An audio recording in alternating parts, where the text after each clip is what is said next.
بسم اللہ الرحمن الرحیم یا ایہا الذین آمنوا اتقوا اللہ ولتنظر نفس ما قدمت لغد واتقوا اللہ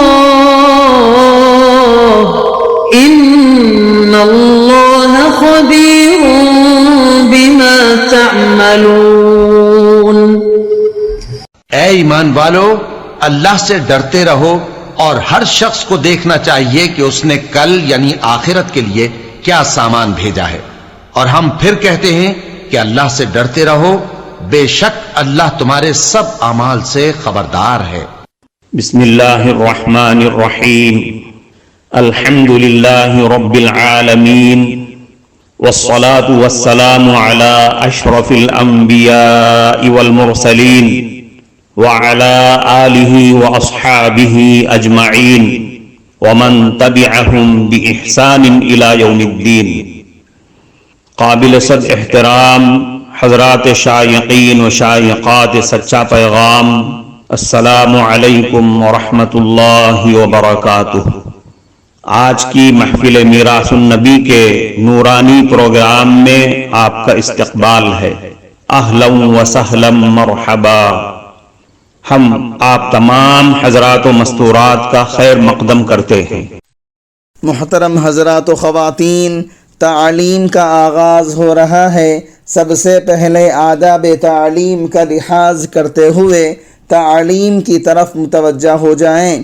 پورے دھیان سے سننا، عمل کی نیت سے سننا اور تبلیغ کی نیت سے سننا، یعنی سنی ہوئی باتیں دوسروں تک پہنچانے کے جذبے سے سننا۔ چند خاص آداب تعلیم ہیں، امید ہے کہ آپ حضرات ان آداب کا ضرور خیال رکھیں گے۔ جزاکم اللہ۔ بسم اللہ الرحمن الرحیم۔ صحابہ کرام رضی اللہ عنہم کا انوکھا ایثار۔ وَيُؤْثِرُونَ عَلَىٰ أَنفُسِهِمْ وَلَوْ كَانَ بِهِمْ خَصَاصَةٌ۔ اس آیت کے شان نزول میں علامہ جلال الدین سیوطی رحمۃ اللہ علیہ نے یہ واقعہ بھی نقل کیا ہے کہ ایک صحابی کو کسی نے بکری کی سری پائے ہدیے میں بھیج دی۔ ان صحابی نے کہا کہ فلاں بھائی صاحب اولاد ہیں، وہ مجھ سے زیادہ اس کے محتاج ہیں، لہذا ان کو دے دو۔ اس طرح وہ سری پائے ان کے گھر بھیج دی گئی۔ وہ دوسرے صحابی کہنے لگے کہ میرے سے فلاں صاحب زیادہ محتاج ہیں، لہذا ان کو دے دو۔ وہ سری پائے وہاں سے ایک تیسرے صحابی کے پاس پہنچ گئی۔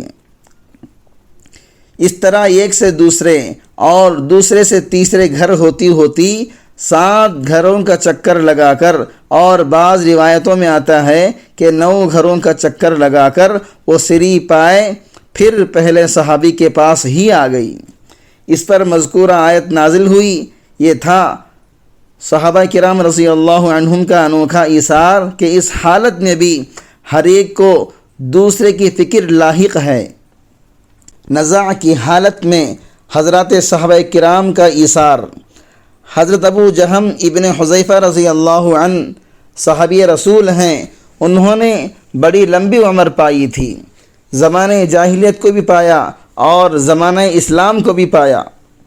یہ فرماتے ہیں کہ جنگ یرموک میں میں اپنے چچا زاد بھائی کو تلاش کرنے نکلا اور ساتھ میں ایک پانی کا مشکیزہ لے لیا تاکہ اگر وہ مل جائیں اور پانی کی ضرورت پڑ جائے تو اس وقت کوئی پریشانی نہ ہو۔ کہتے ہیں کہ میں نے ان کو ایک جگہ پا لیا، وہ نزاع کی حالت میں زخمی پڑے ہوئے تھے۔ میں نے ان سے کہا کیا میں آپ کو پانی پلا دوں؟ انہوں نے کہا جی ہاں۔ اتنے میں ان کے قریب ایک اور آدمی زخمی حالت میں پڑے ہوئے تھے۔ انہوں نے آہ کی اور پانی کی تمنا کی۔ میرے چچا زاد بھائی نے کہا پہلے ان کو پانی پلا دو۔ دیکھا تو وہ حضرت عمر ابن عاص رضی اللہ عنہ کے بھائی ہشام ابن عاص تھے۔ میں ان کے پاس پہنچا اور کہا کیا پانی پلا دوں؟ تو انہوں نے کہا جی ہاں۔ اتنے میں ایک اور آدمی کے کراہنے کی آواز آئی تو ہشام کہنے لگے اس کو پہلے پلا دو۔ حضرت ابو جہم رضی اللہ عنہ فرماتے ہیں میں اس کے پاس پہنچا تو اس کا انتقال ہو چکا تھا، لہذا میں ہشام کے پاس آیا دیکھا تو ان کا بھی انتقال ہو گیا۔ یہ دیکھ کر میں اپنے چچا زاد بھائی کے پاس آیا ان کو پانی پلا دوں، مگر جب ان کے پاس پہنچا تو ان کا بھی انتقال ہو چکا تھا۔ ایک یتیم بچے کا حاتم طائی کے لیے 10 بکریوں کو ذبح کرنا۔ ایک شخص نے حاتم طائی سے پوچھا، اے حاتم، کیا سخاوت میں کوئی تجھ سے آگے بڑھا ہے؟ انہوں نے کہا، ہاں، قبیلہ طے کا ایک یتیم بچہ مجھ سے زیادہ سخی نکلا، جس کا قصہ یوں ہے کہ دوران سفر میں رات گزاری کے لیے اس کے گھر گیا۔ اس کے پاس 10 بکریاں تھیں۔ اس نے ایک بکری ذبح کی، اس کا گوشت تیار کیا اور کھانے کے لیے مجھے پیش کر دیا۔ اس نے کھانے کے لیے جو چیزیں مجھے دیں ان میں مغز بھی تھا، یعنی جس کو ہم لوگ گدو کہتے ہیں۔ میں نے اسے کھایا تو وہ مجھے پسند آ گیا۔ میں نے کہا، واہ سبحان اللہ، کیا خوب ذائقہ ہے۔ یتیم بچہ فوراً باہر نکل گیا اور ایک ایک کر کے تمام بکریاں میری لا علمی میں اس نے ذبح کر ڈالیں اور سب کے مغز میرے سامنے پیش کر دیے۔ جب میں کوچ کرنے لگا تو کیا دیکھتا ہوں کہ گھر کے ارد گرد ہر طرف خون ہی خون بکھرا پڑا ہوا ہے۔ بس اس سے کہا کہ آپ نے تمام بکریاں کیوں ذبح کر دیں؟ اس نے کہا، واہ سبحان اللہ، آپ کو میری کوئی چیز اچھی لگ جائے اور میں اس پر بخیلی کروں؟ یہ عربوں کے لیے بدترین گالی ہے۔ حاتم سے پوچھا گیا، بدلے میں آپ نے اسے کیا دیا؟ انہوں نے کہا، 300 سرخ اونٹنیاں اور 500 بکریاں۔ ان سے کہا گیا، تو پھر آپ اس سے بڑے سخی ہوئے؟ تو انہوں نے جواب دیا، نہیں، وہ مجھ سے زیادہ سخی ہے، کیونکہ اس نے اپنا سب کچھ لٹا کر سخاوت کی، جبکہ میں نے تو اپنے بہت سے مال میں سے تھوڑا سا مال خرچ کر کے سخاوت کی ہے۔ وقت کے 3 بڑے سخیوں کی حیرت انگیز سخاوت۔ 3 آدمیوں نے آپس میں شرط لگائی۔ ایک نے کہا، ہمارے زمانے میں سب سے بڑے سخی قیس ابن سعد ابن علقمہ ہیں۔ دوسرے نے کہا، ہمارے زمانے کے سب سے بڑے سخی عبداللہ ابن جعفر ہیں۔ تیسرے نے کہا، ہمارے زمانے کے سب سے بڑے سخی عرابہ اوسی ہیں۔ ان کا باہمی یہ اختلاف زور پکڑ گیا۔ کسی نے ان سے کہا، تمہیں چاہیے کہ تم میں سے ہر ایک اپنے سخی کے پاس چلا جائے اور اس سے کچھ مانگے، ہم دیکھیں گے کہ وہ کیا سخاوت کرتا ہے، اس کے بعد ہم فیصلہ کریں گے کہ کون بڑا سخی ہے۔ چنانچہ ایک آدمی جنہوں نے عبداللہ ابن جعفر رضی اللہ عنہ کے سخی ہونے کا دعویٰ کیا تھا ان کے پاس آیا۔ یہ اس وقت اپنی سواری پر سفر پر جانے کے لیے سامان سفر رکھ رہے تھے۔ اس نے کہا، اے اللہ کے رسول کے چچا زاد بھائی، میں بھٹکا ہوا مسافر ہوں، مجھے کچھ دے دیجئے تاکہ میں منزل تک آسانی سے پہنچ سکوں۔ اس وقت عبداللہ سواری پر پاؤں رکھ چکے تھے۔ انہوں نے پاؤں رکاب سے کھینچا اور کہا، یہ سواری ساز و سامان سمیت لے لیجئے۔ آدمی نے سواری لے لی۔ اس پر ریشم کی بہت سی چادریں اور 2000 دینار تھے۔ جن صاحب نے قیس ابن سعد کے بڑے سخی ہونے کا دعویٰ کیا تھا وہ ان کے پاس گئے۔ قیس گھر میں سوئے ہوئے تھے۔ آدمی نے دروازہ کھٹکھٹایا۔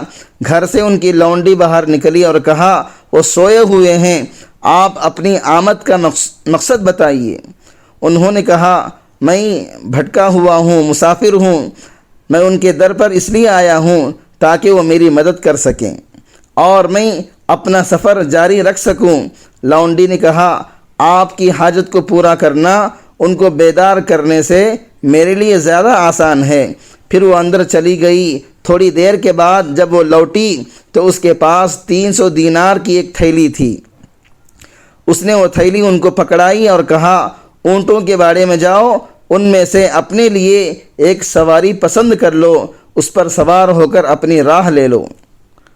آدمی نے مال اور سواری لے لی اور چل پڑا۔